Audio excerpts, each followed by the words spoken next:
দক্ষিণ চব্বিশ পরগনার শেষ প্রান্তে। সুন্দরবনের নোনা হাওয়া যেখানে এসে মিশেছে বঙ্গোপসাগরের জলে। আজ সেখানে পর্যটকদের উইকেন্ডের ডেস্টিনেশন বকখালি।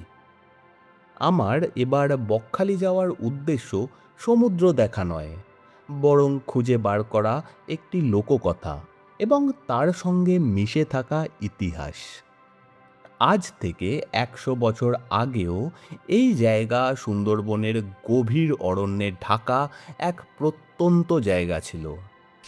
সেই গভীর অরণ্যের মধ্যেই একসময় ছিল একটি সাহেবি বাংলো, তাকে ঘিরে থাকা ইতিহাস, লোককথা এবং গল্প। আজ সেই বাংলোর প্রায় কিছুই নেই। সমুদ্র, ঝড় আর ভাঙনের কাছে হার মেনে ইতিহাসের সেই বাড়ি আজ প্রায় বিলীন হতে বসেছে। কিন্তু বাড়িটি হারিয়ে গেলেও তার গল্প হারায়নি। স্থানটির নাম ফ্রেজারগঞ্জ। এই নামের সঙ্গে জড়িয়ে রয়েছে ব্রিটিশ আমলের এক গুরুত্বপূর্ণ প্রশাসক, sir Andrew Henderson Leith Fraser, আর তার সঙ্গে জড়িয়ে রয়েছে এক রহস্যময় প্রেমের গল্প। এক স্থানীয় তরুণী নারায়ণী এবং তার অদ্ভুত অন্তর্ধান। কোনটা ইতিহাস আর কোনটা কল্পকথা, আজও তার কোনো সম্পূর্ণ উত্তর নেই। Welcome to Backbench Historian. আজকের পর্বে তুলে ধরব সুন্দরবনের এক বাংলোর লোককথায় মোড়া ইতিহাসের কাহিনী, তার সাথে সমুদ্রের গর্ভে তলিয়ে যেতে বসা ফ্রেজার ফোর্টের ইতিহাস।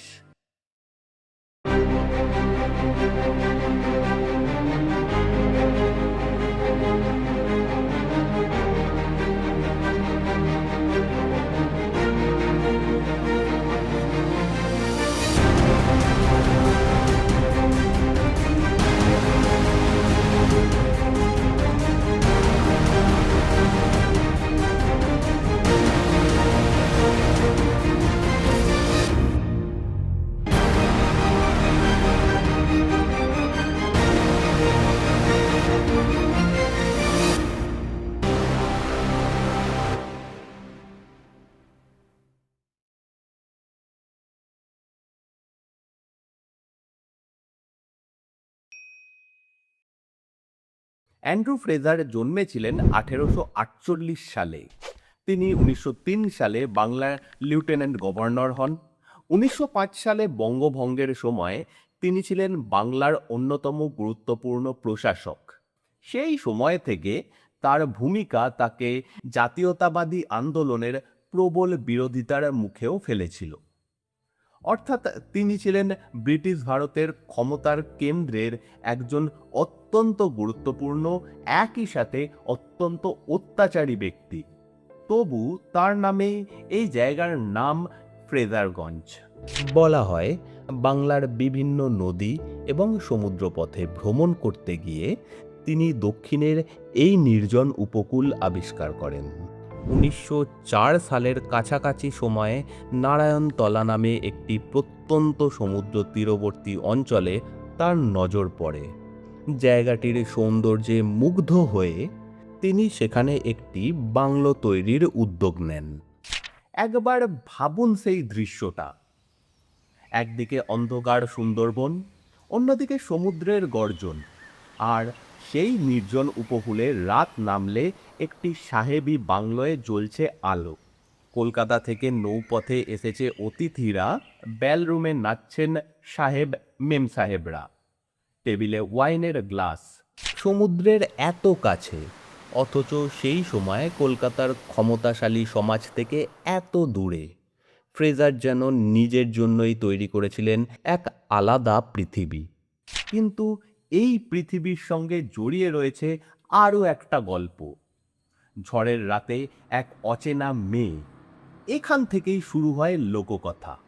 এই অংশের কোনো নির্ভরযোগ্য সরকারি দলিল আমরা পাই না, কিন্তু বহু বছর ধরে ফ্রেজারগঞ্জে প্রচলিত একটি কাহিনী এবং বিভিন্ন ভ্রমণ কাহিনী এবং লেখাতে উঠে এসেছে বারে বারে। কথিত আছে একদিন ফ্রেজারের জাহাজ এই উপকূলের কাছে দুর্ঘটনার কবলে পড়ে। উত্তাল সমুদ্রের মধ্যে বিপদে পড়েন ফ্রেজার। সেই সময় তার সাহায্যে এগিয়ে আসে এক স্থানীয় তরুণী। তার নাম অনেক জায়গায় পাওয়া যায় নারায়ণী। কেউ বলে সে ছিল জেলে পরিবারের মেয়ে, কেউ বলেন সমুদ্র তীরের এক সাধারণ কিশোরী, আবার কারোর গল্পে তার বয়স মাত্র 15-16 কাছাকাছি বলে উল্লেখ করা রয়েছে। সে কিভাবে ফ্রেজারকে উদ্ধার করেছিল তার বিস্তারিত বিবরণ গল্পভেদে বদলে যায়, কিন্তু মূল ঘটনাটি একই। এক বিদেশি সাহেব বিপদে পড়েছিলেন, আর এক স্থানীয় মেয়ে তার প্রাণ বাঁচিয়েছিল। আর তারপর এই গল্পটি ইতিহাস থেকে ধীরে ধীরে কিংবদন্তিতে পরিণত হয়। ফ্রেজার নাকি নারায়ণীর প্রতি আকৃষ্ট হয়েছিলেন। প্রথমে কৃতজ্ঞতা, তারপর পরিচয়, তারপর বন্ধুত্ব, এবং সবার শেষে প্রেম। একজন ছিলেন ব্রিটিশ সাম্রাজ্যের ক্ষমতাবান কর্মকর্তা, অন্যজন সুন্দরবনের প্রত্যন্ত অঞ্চলের এক সাধারণ ভারতীয় মেয়ে। দুজনের পৃথিবী ছিল সম্পূর্ণ আলাদা। তবু সমুদ্রের ধারে সেই নির্জন বাংলোয় তাদের সম্পর্ক নাকি গভীর হতে থাকে। লোককথার সব থেকে রোম্যান্টিক সংস্করণে বলা হয়, ফ্রেজার নারায়ণীর জন্যই এই জায়গাকে আরও সুন্দর করে তুলতে চেয়েছিলেন। বাংলো, বাগান, নারকেল গাছ সবকিছুর মধ্যেই নাকি ছিল সেই মেয়েটির স্মৃতি। কিন্তু গল্পের এই অংশই বেশি সাবধানতার সঙ্গে বলতে হবে, কারণ ফ্রেজারের সরকারি জীবনের নথি পাওয়া গেলেও নারায়ণীর সঙ্গে তার সম্পর্কের কোনো শক্তিশালী প্রাথমিক দলিল এখনও সামনে আসেনি। বরং 2021 সালের দ্য টেলিগ্রাফের একটি ভ্রমণ প্রতিবেদনে ঘটনাটিকে স্পষ্টভাবে লেজেন্ড বা কিংবদন্তি হিসেবে বর্ণনা করা হয়েছে। সেখানে বলা হয়, ফ্রেজার জাহাজ ডুবির পর নারায়ণীর হাতে উদ্ধার হন এবং তারপরে তার প্রেমে পড়ে। কিংবদন্তির সবচেয়ে অন্ধকার অংশ শুরু হয় এখান থেকে। কথিত আছে, ইংল্যান্ডে থাকা ফ্রেজারের স্ত্রী এই সম্পর্কের খবর জানতে পারেন। একজন ব্রিটিশ সাহেবের সঙ্গে এক ভারতীয় তরুণীর প্রেম ঔপনিবেশিক সমাজের চোখে যা ছিল অসম্ভব এবং বিপজ্জনক। গল্প বলে, ফ্রেজারের স্ত্রী এই সম্পর্ক মেনে নেননি। তিনি নাকি লোক পাঠিয়েছিলেন নারায়ণীকে সরিয়ে দেওয়ার জন্য।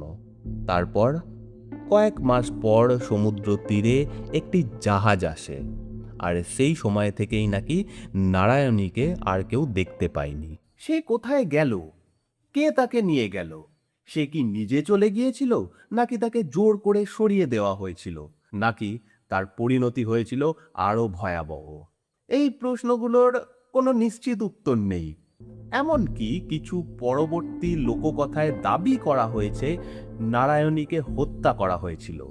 কিন্তু প্রথমেই যেটা বলে এলাম, এই দাবির পক্ষেও নির্ভরযোগ্য ঐতিহাসিক দলিল পাওয়া যায় না।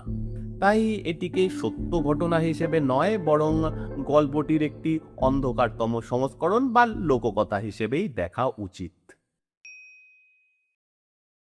সম্ভবত এখানেই ফ্রেজারগঞ্জের গল্পটি এত আকর্ষণীয় হয়ে ওঠে, কারণ নারায়ণীর অন্তর্ধানের গল্প আর বাংলোটির ইতিহাস যেন পাশাপাশি হাঁটে।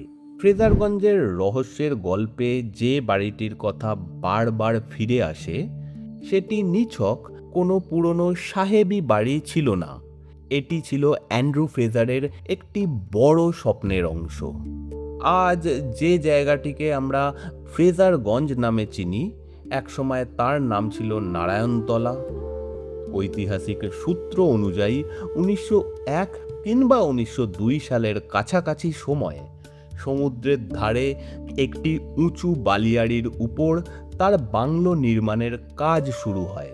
তিনি শুধু নিজের জন্য একটি বাড়ি তৈরি করতে চাননি, তার পরিকল্পনা ছিল এই নারায়ণতলাকে একটি সমুদ্র তীরবর্তী স্বাস্থ্যকেন্দ্র এবং অবকাশ যাপনের কেন্দ্র হিসেবে গড়ে তোলা, যেখানে কলকাতা এবং ব্রিটিশ ভারতের অভিজাত সমাজ এসে কিছুদিন কাটাতে পারবে।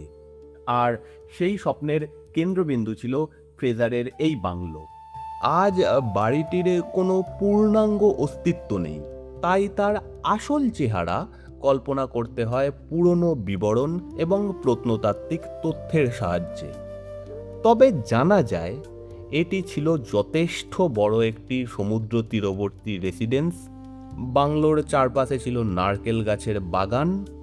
বাড়িটিকে ঘিরে ধীরে ধীরে তৈরি হয়েছিল এমন এক পরিবেশ যা কলকাতার ব্রিটিশ অভিজাতদের কাছে আকর্ষণীয় হয়ে উঠেছিল। এটি ছিল এমন এক সময় যখন কলকাতা ছিল ব্রিটিশ ভারতের অন্যতম গুরুত্বপূর্ণ শহর এবং বাংলার প্রশাসনিক এবং সামাজিক অভিজাতদের জীবনযাত্রা ছিল অত্যন্ত বিলাসবহুল।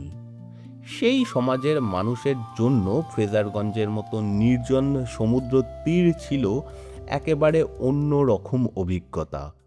পিটিআই এর প্রতিবেদনে এরকমও উল্লেখ রয়েছে যে ভারতের তৎকালীন উচ্চবিত্ত ব্রিটিশ সমাজের মানুষ, এমনকি ভাইসরয় কার্জন পর্যন্ত এই বাড়িতে আসতেন এবং সেখানে নৈশভোজ এবং বিনোদনের আসর বসত।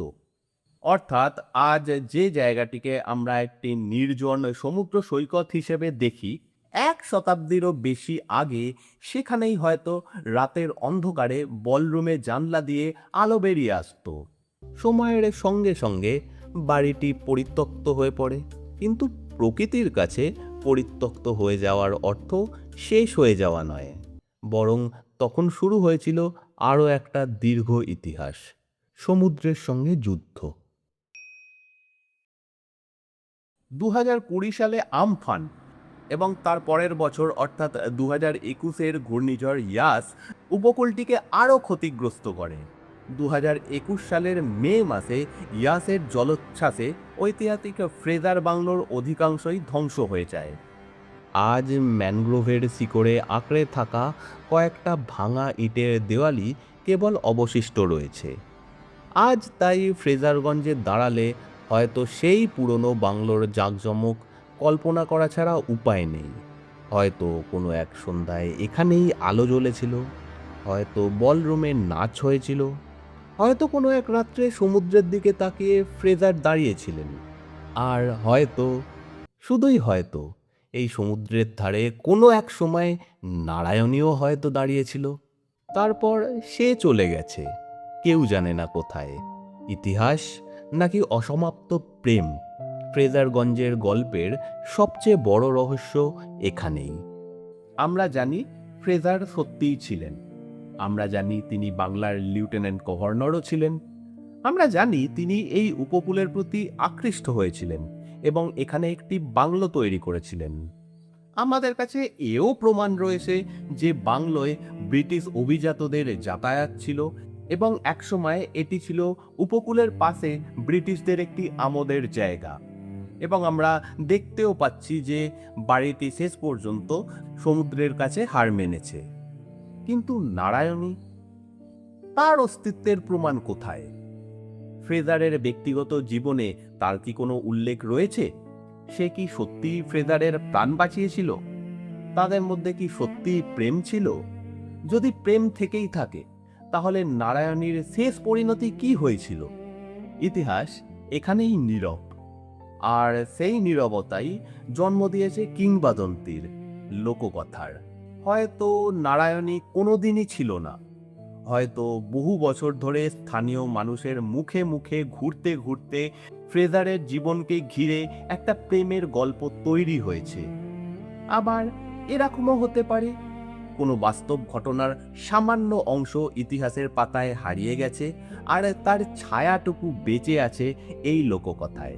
কারণ ইতিহাস সবসময় যে সব কথা লিখে রাখে তাও নয়। বিশেষ করে ক্ষমতাবানদের ইতিহাসে সাধারণ মানুষের গল্প অনেক সময় হারিয়ে যায়। ফ্রেজারগঞ্জের সমুদ্র আজও আছে, সমুদ্রের বাতাস আজও আসে, কিন্তু সেই পুরনো বাংলো নেই, ফ্রেজার নেই, নারায়ণীও নেই। শুধু একটা নাম রয়ে গেছে, ফ্রেজারগঞ্জ। আর সেই নামের ভেতর যেন লুকিয়ে আছে একটাই প্রশ্ন, একজন সাহেবের প্রাণ বাঁচানো সেই মেয়েটি সত্যিই কোথাও হারিয়ে গিয়েছিল? সমুদ্র হয়তো উত্তরটা জানে, কিন্তু সমুদ্র কখনো কথা বলে না। এই ভিডিওর জন্য ব্যবহার করা সমস্ত সোর্স নিচে ডেসক্রিপশনে দেওয়া থাকলো। যদি কারোর মনে হয় এই বিষয়ে আরও বেশি জানবার, তাহলে সেইগুলো একবার দেখতে পারেন। এই ভিডিওটা কেমন লাগলো অবশ্যই কমেন্ট করে জানাবেন। ভালো লাগলে একটা লাইক এবং চ্যানেলে নতুন হলে চ্যানেলটি সাবস্ক্রাইব করে নিতে ভুলবেন না। দেখা হচ্ছে পরের ভিডিওতে এইরকমই কোনো ইতিহাস নিয়ে।